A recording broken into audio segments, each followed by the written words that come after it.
2 சீட்டு வச்சிருக்கிறவங்களாம் இன்னைக்கு தமிழ்நாட்டில் முதலமைச்சர் ஆகலான்னு கனவு காணும் போது சிறுத்தைகள் கட்சியின் தலைவரும் சிதம்பரம் நாடாளுமன்ற உறுப்பினருமான அண்ணன் எழுச்சி தமிழர் முனைவர் தோல் திருமாவளவன் பத்தி அவன் அப்படி அவர் என்ன சாதாரண ஆளுங்க, முனைவர் பட்டம் மக்களுக்காக சமூக தலைவருங்க.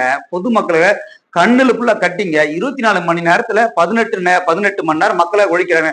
கால் வீக்கமாக, கண்ணு வீக்கமாக மக்களை திருமணமே பண்ணிக்கலுங்க. அண்ணன் திருமாவனுடைய அப்பா சொல்லலைங்க எனக்கு துரோகம் பண்ணிட்டேன்னு. அண்ணன் திருமாவனுடைய அப்பா என் பையன் துரோகம் பண்ணிட்டேன்னு தலையுடைய அப்பா சொல்லல.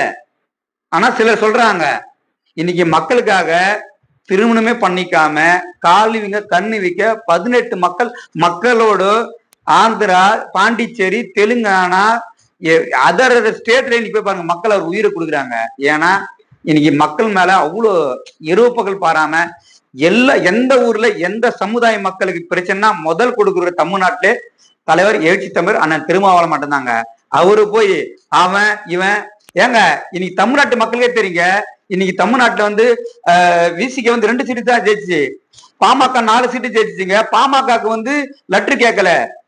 இன்னைக்கு தமிழ்நாட்டு முதல்வர் இன்னைக்கு பாத்தீங்கன்னா தளபதி அண்ணன் ஜோசப் விஜய் பாத்தீங்கன்னா விசி கேக்குதான் 2 சீட்டு. அவங்க உலகமே எதிர்பார்த்துச்சுங்க. அந்த 2 சீட்டுக்கு தான் இன்னைக்கு சிஎம் சார் 4 சீட்டு போய் தேடி போல. அந்த 2 சீட்டு அண்ணன் எழுச்சி தமிழரை தேடி உலகமே எதிர்பார்த்துச்சு. அந்த லெட்டர் கொடுப்பாரா இன்னைக்கு லெட்டர் கொடுக்க வச்சுதான் இன்னைக்கு கம்யூனிஸ்ட், முஸ்லீம் லீக்கு, இன்னைக்கு காங்கிரஸ் எல்லாமே இன்னைக்கு ஆட்சி அமைச்சு அண்ணன் விஜய் முதல்வரா இருக்காருங்க. 4 சீட்டு தேடி வரல. அந்த 2 சீட்டுக்கு தான் மகிமை உலகமே எதிர்பார்த்துச்சு. அதனால இன்னைக்கு இந்த வாய் அவன் இவன் சொன்னா எங்களுக்கும் பேச தெரியுங்க. நன்றி, வணக்கம்.